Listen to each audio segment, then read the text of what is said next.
episode of Creative Writing Advice with me, JJ Barnes. I'm the author of How to Write a Story, which is out now. You can get it on Amazon or from the Siren Stories bookshop. You can download it there for just 99p, or you can buy it in paperback, and it's available internationally.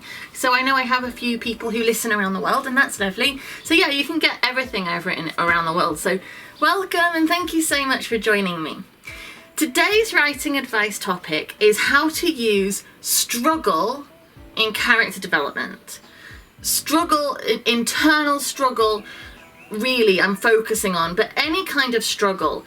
To develop your characters, send them on a journey, to use the struggle in their character arc.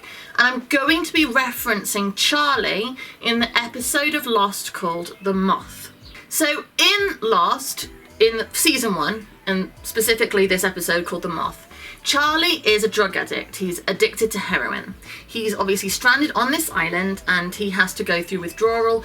He only has a bit of his heroin left, a little baggie, and he's carrying it around with him, and he's sort of giving it to himself when he's desperate for it.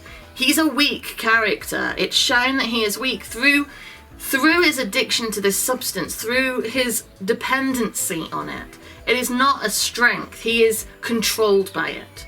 He is struggling to cope.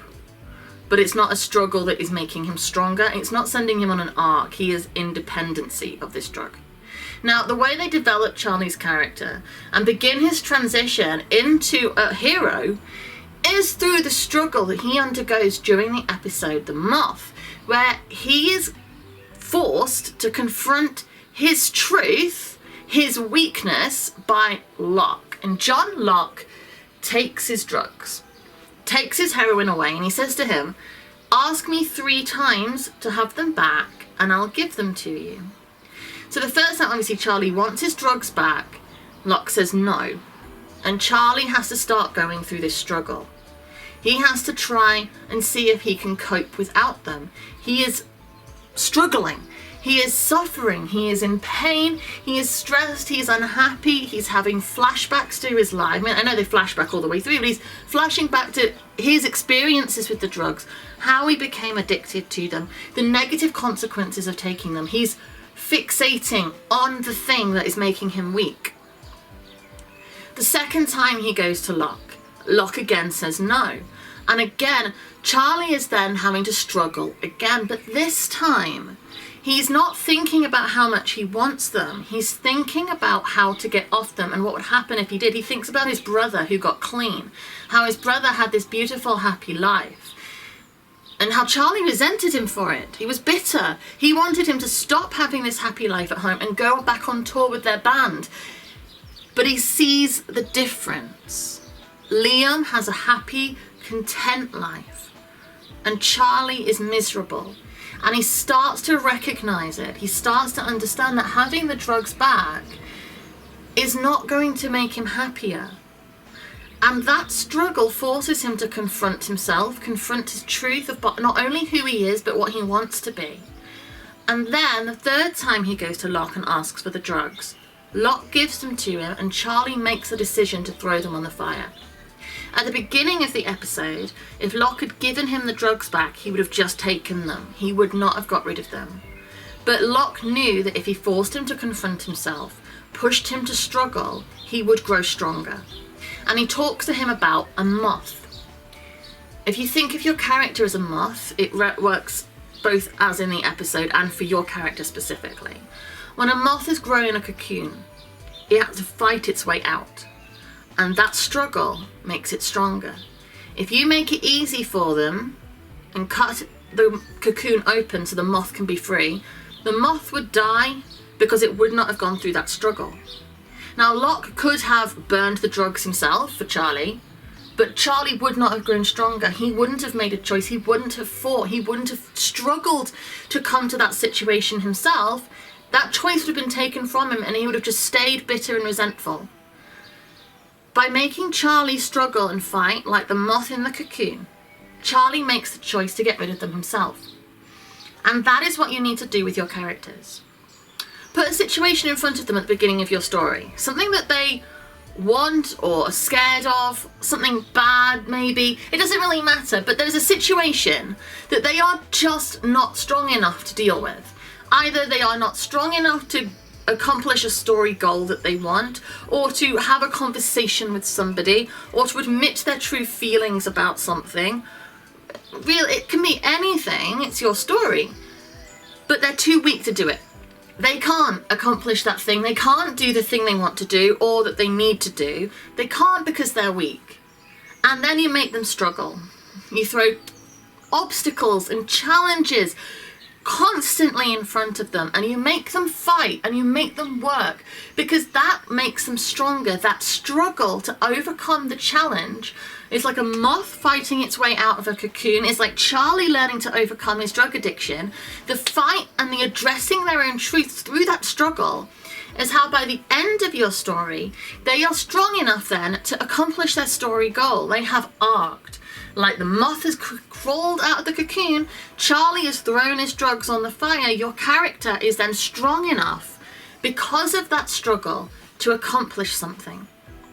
And struggle, it is entertaining, not just for characterization, it's entertaining for your story, because struggle means they're pushing and everything is happening. If there's nothing going on, your story will be boring. If there is struggle and fight, and you're watching a character who is passionate about something and fighting for it and working for it, you care about them more and their story will be interesting.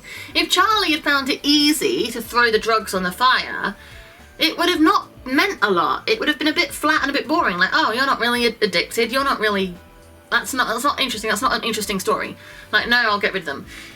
It's the struggle that means by the end of the episode, when he makes the choice to throw those drugs away, that makes it have impact. It's entertaining. It matters. Your audience will care. You care about that Charlie in that moment because you've seen him fight, you've seen him struggle, you know what it means. And so when he does it, it's victorious, it's powerful, it's moving, it matters. So do the same for your characters. Make them struggle. Make them struggle and fight to get what they want. Because when they do get what they want, it's a climax. It's not just a flat moment where they want something and they just go get it. Watching them struggle and fight for it, struggle and confront themselves, their truth. Like, why haven't they got it now?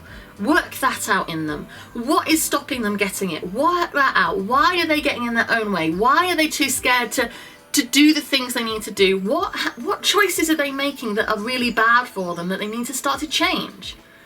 And then push them. Make it hard. Make them struggle. And by the end, the story goal, when it is completed, it will be so much more satisfying. So, I hope this has been helpful. I hope it has been interesting. And I hope you feel empowered to make your characters struggle and fight to get what they want so that they are developed as people, they go on a story arc, and your story is more entertaining. I hope it helps. So thank you very much. If you subscribe to my channel, I'm putting out a writing advice video every Wednesday and Friday. I'm reading a chapter of my book every Saturday, and I do Ask Me Anything, every Monday. So yeah, there's always stuff going on, plus other stuff goes out on this channel, so you can just have a look at the playlist, and there's plenty of stuff. You can find everything on my website, which is jjbarnes.co.uk. Over there you'll find links to all of my work and on my writing advice blog, where you'll also find author interviews, so you can learn from other writers, their experiences, their advice, as well as me, which I think is really helpful actually, because the more people we have giving us insights and experiences, the better. Like, I find it really useful in my own writing too. And what else? Comment on this video. Tell me about a struggle that you have seen in a story, or one that you are writing. Tell me about struggles that have changed characters, shaped characters, given them the power and strength they need to finally accomplish their goal at the end. Because, yeah, references help. You see it. You can see it, how they've done it, why they've done it in other stories. And it starts to make sense. You're like, yes, I see how they've done that. I can build that. I can use that myself. So thank you very much, and I will be back again soon. Bye.